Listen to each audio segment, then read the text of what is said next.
नमस्कार सभी को। और आज का जो वीडियो ये खासकर जो यूथ फुटबॉलर्स है, मतलब 10 से लेके 20 साल तक, उन लोगों के लिए खासकर है।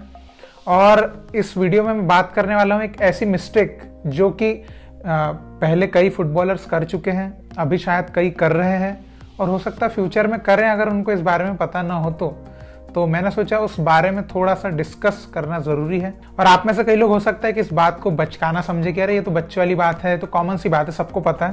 तो भाई देखिए, ये बच्चों वाली बात है तो है भी बच्चों के लिए, है ना, जो यूथ फुटबॉलर्स हैं उनके लिए है। तो अब चलिए हम उस बात पर नज़र डालते हैं। तो देखिए, मैं जो आज बात करने वाला हूँ सिंपल सी बात है और मैं आसान शब्दों में उदाहरण के साथ आपको समझाऊंगा ताकि आपको ये ना लगे कि ये चीज़ का किसी बात से संबंध है ही नहीं, है ना। ये चीज़ रिलेट करती है और एक एक उदाहरण के साथ बताऊंगा ताकि आपकी आंखें, दिमाग सब खुला रहे और आप गलतियां ना करें अपनी लाइफ के साथ। तो आप एक यूथ फुटबॉलर होंगे तो यकीनन आपका सपना जो है वो ये होगा कि मैं प्रोफेशनल फुटबॉल खेलूँ, ISL में खेलूँ, यूरोप चला जाऊँ, इंडिया टीम की जर्सी पहनूँ, मम्मी पापा को खूब प्राउड फील कराऊँ, अपनी गर्लफ्रेंड को प्राउड फील कराऊँ, मतलब जो भी है ये आपके दिमाग में आएगा। अब आप फिर ये सोचेंगे कि मेरे सपने तक जाने में कौन कौन सी रुकावटें आ रही है। आप उन चीज़ों को वहाँ से हटाना चालू करोगे, है ना, कि ये उसमें रुकावट ना डालें ताकि मैं अपने गोल्स तक आसानी से पहुँचूँ।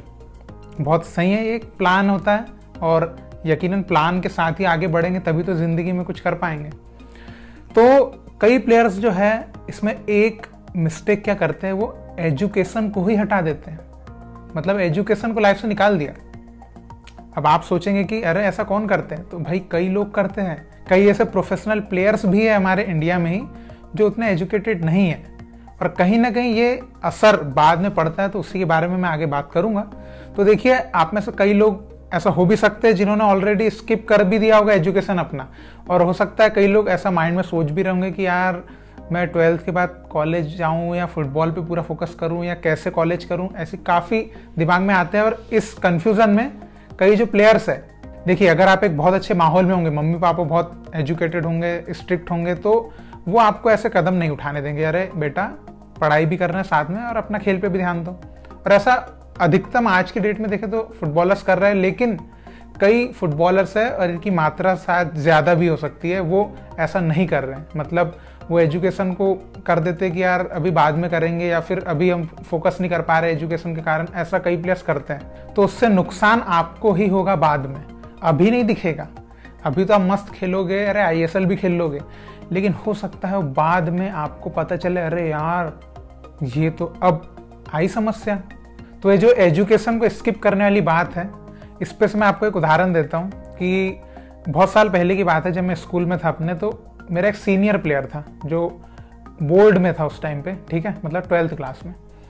अब क्या हुआ कि उसके बोर्ड के एग्ज़ाम थे और उसको इंडिया कैंप से कॉल मिल गया, ठीक है, मतलब इंडिया कैंप। और एक फुटबॉलर का सपना क्या है कि मेरे देश की टीम से बुलावा आ जाए, इससे बड़ा क्या हो सकता है। तो उसको, मतलब उस टाइम वो यूथ था, तो यूथ इंडिया से उसको कॉल मिल गया कैंप के लिए। और ये भैया बहुत बड़ी बात होती है कि आपको इंडिया कैंप से कॉल आ रहा है कि आओ इंडिया कैंप में आओ, और यहाँ पे बस आपको बस एक स्टेज पार करे कि सीधे इंडिया टीम में।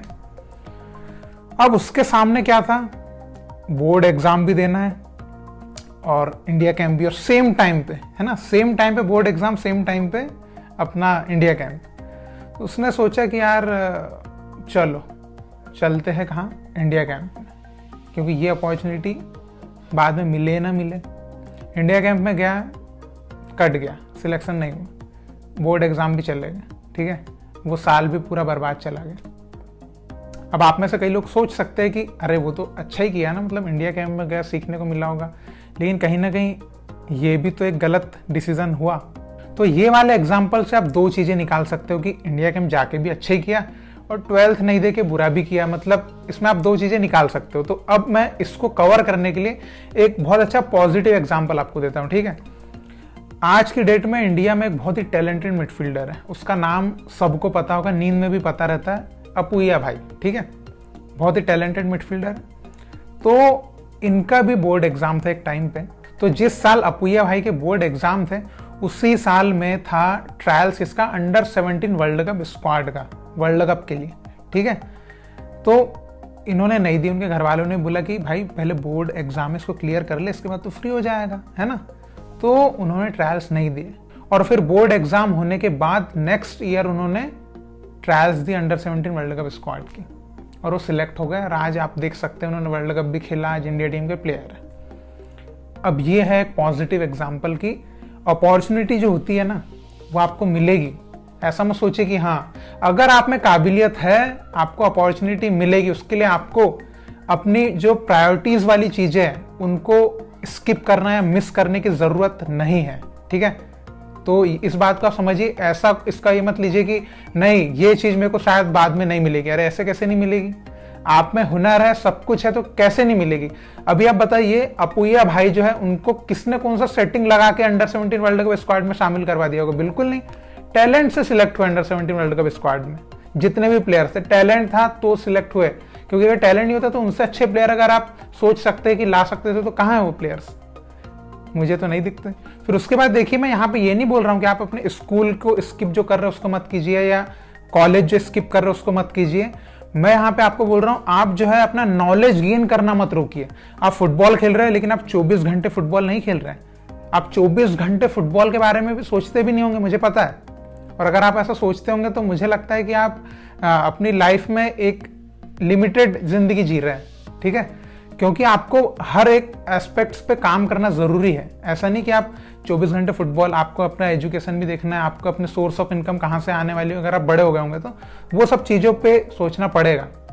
तो अगर आप चीज़ों के साथ नहीं चलेंगे, जो है ना न्यू टेक्नोलॉजीज आ रही है, न्यू बहुत सारी चीज़ें आ रही है, तो आपको उसके साथ अपने आप को एजुकेट करते रहना पड़ेगा। और अगर आप ऐसा नहीं करेंगे तो मैं उसके लिए आपको एक एग्जाम्पल बताता हूँ कि अगर आप अपने आप को समय के साथ, है ना, अपने आप को एजुकेट नहीं करेंगे तो क्या हो सकता है। तो एक प्लेयर थे, फर्स्ट आईएसएल का सीजन उन्होंने जीता था। आप किसने जीता, कौन जीता, ये आप समझ जाइए।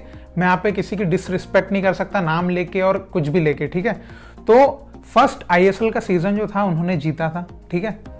फिर अभी जो पहला लॉकडाउन लगा था हमारा कोविड वाला, तो उस लॉकडाउन के टाइम में सेम वही प्लेयर जो आईएसएल विनर, कितने बड़े प्लेयर हो सकते हैं ना, वो फ्रूट एंड वेजिटेबल बेच रहे थे। तो आप सोच सकते हैं कि कितनी शर्मनाक बात है। एक प्रोफेशनल प्लेयर जो आईएसएल विनर है और इतने बड़े स्टेज पे खेलता है, वो ये काम करना पड़ रहा है। उससे लोग क्या सीखेंगे, क्या देखेंगे और क्या वो समझेंगे कि फुटबॉलर्स की लाइफ बाद में ऐसी हो जाती है। कई प्लेयर्स हैं जिन्होंने, मतलब कि कई लेजेंड्स हैं ऐसे जिन्होंने अपनी लाइफ एंड कहाँ करी है, पानी पूरी के ठेले पे एंड करी है अपनी लाइफ। क्यों? क्योंकि एजुकेट नहीं किया अपने आप को समय के साथ चेंज नहीं करा। वो जो होता है ना कि बस वैसे ही रहना है, मैं बहुत बड़ा फुटबॉलर बन गया हूं, अब तो मेरी लाइफ सेट है। नहीं है सेट। इंडिया प्लेयर की भी लाइफ सेट नहीं है, आईएसएल प्लेयर की लाइफ भी सेट नहीं है। इस बात में आप वो मत रहिए कि मैं पूरी जिंदगी, है ना, मैं रोनाल्डो बन गया, 500 मिलियन आ गए हैं मेरे पास, मैं पूरी जिंदगी बिस्तर पे लेट के बिता सकता हूं।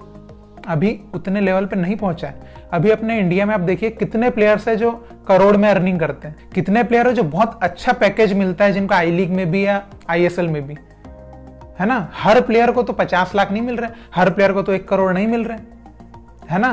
तो इस चीज को समझिए, अगर हर प्लेयर को 1 करोड़ 2 करोड़ 3 करोड़ मिलते तो क्या उस प्लेयर को वेजिटेबल बेचना पड़ता? नहीं बेचना पड़ता। तो यहाँ पे आप सोच सकते हैं कि भाई कोविड में और किया ही क्या जा सकता था। तो भाई बहुत सारे तो प्लेयर्स थे, वो तो कोविड में ऐसा कुछ नहीं कर रहे थे।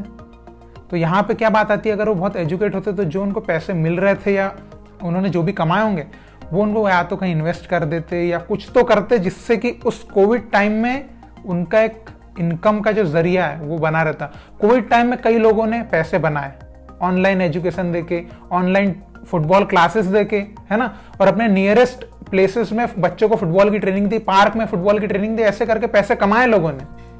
तो आप ये मत सोचिए कि पैसे, लेकिन यहाँ पे वही बात आई, नहीं एजुकेट ही नहीं किया अपने आप को, तो वो कॉन्फिडेंस ही नहीं आता कि मैं बच्चों को ट्रेनिंग दे सकता हूँ, क्या मैं ऑनलाइन सेशंस ले सकता हूँ। पता ही नहीं ना, टेक्नोलॉजी क्योंकि सीखी ही नहीं है, पता ही नहीं है। तो इसलिए बोल रहा हूँ कि आप अपने आप को एजुकेट, मैं कॉलेज और ये तो वो बात ही नहीं है, ये तो मैं आपको सिर्फ एजुकेट करने की बात बोल रहा हूँ। तो एजुकेशन तो है ना, एजुकेशन स्किप नहीं करना है आपको लाइफ में। चलो मुझे एक और बात याद आ गई तो वो भी मैं आपको बता देता हूँ। देखिए मैं आपको पूरे रियल लाइफ की चीज़ें बता रहा हूँ जो मैंने देखी है, एक्सपीरियंस करी है, कुछ भी झूठ नहीं है। मैं आपको इसलिए बता रहा हूँ ताकि आप या आपके फ्रेंड्स या कोई भी इस टाइप की मिस्टेक्स ना करें, क्योंकि ज़िंदगी एक बार मिलती है, उसको कितना अच्छा बना सकते हैं आपके ऊपर है। तो देखिए, हमारे कनेक्शन में प्लेयर थे, उन्होंने काफ़ी क्लब से, अच्छे अच्छे क्लब से यूथ आई लीग खेली, बहुत अच्छी लीग्स भी खेली, स्टेट लीग्स वगैरह खेली बहुत अच्छी।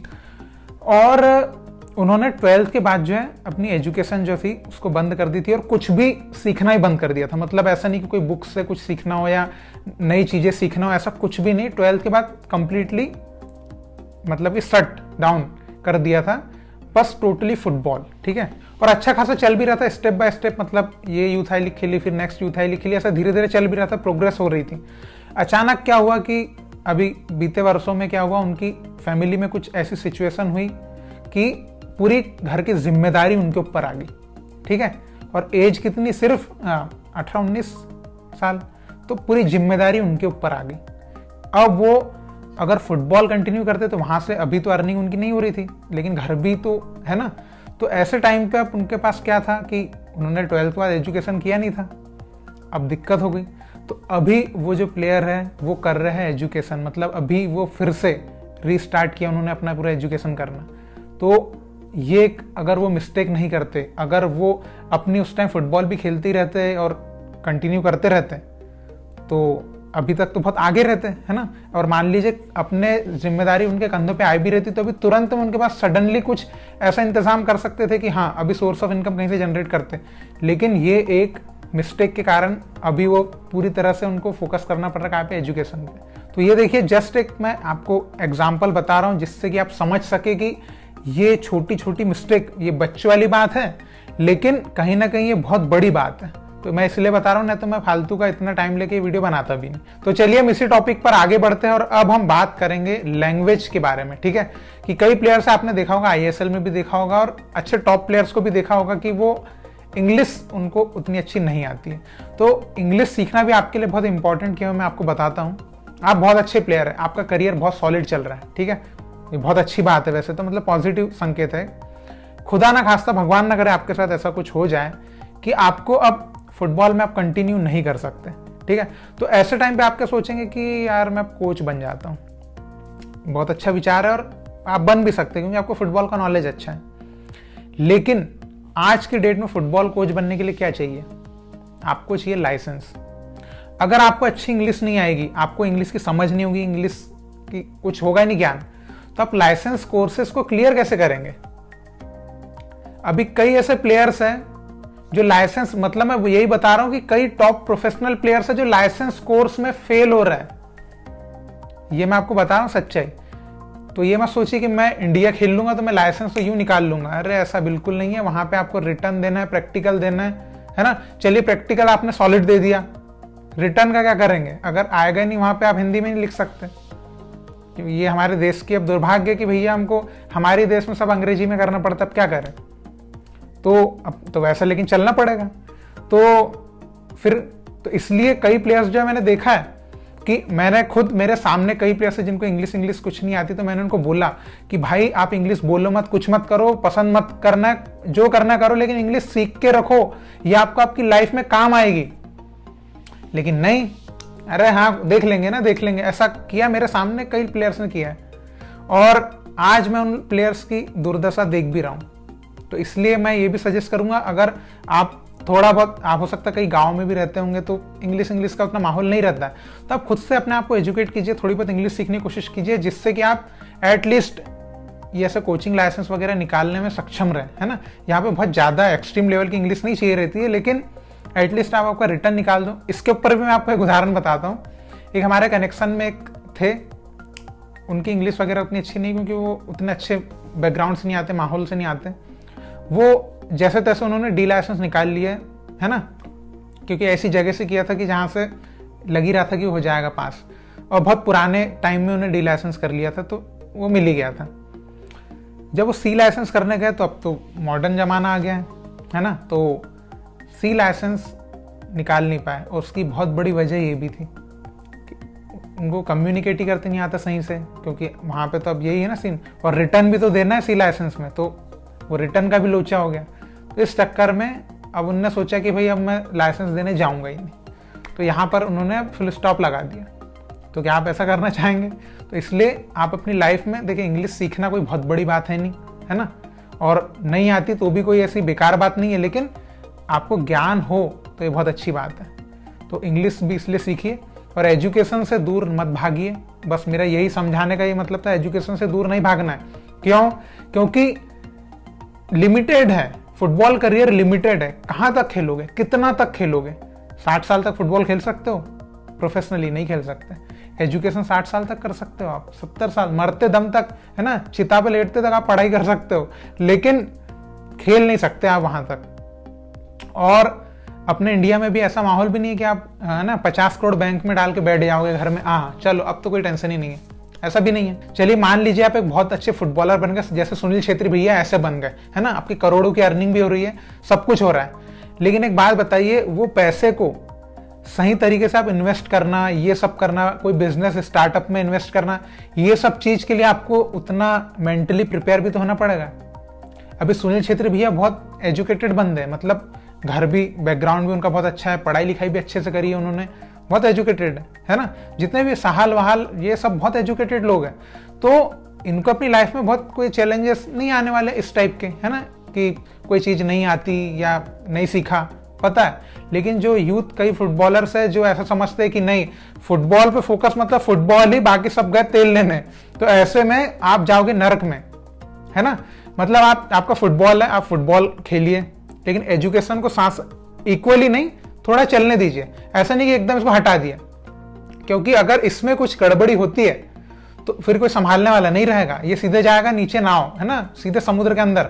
लेकिन आप फुटबॉल खेल रहे हो, आपने एजुकेशन को थोड़ा बहुत आसपास रखा है, चलते हैं, तो अगर इसमें कुछ होता है तो आप ये जो है ना अपना एजुकेशन, ये इसको सपोर्ट दे देगा और आपको बचा लेगा।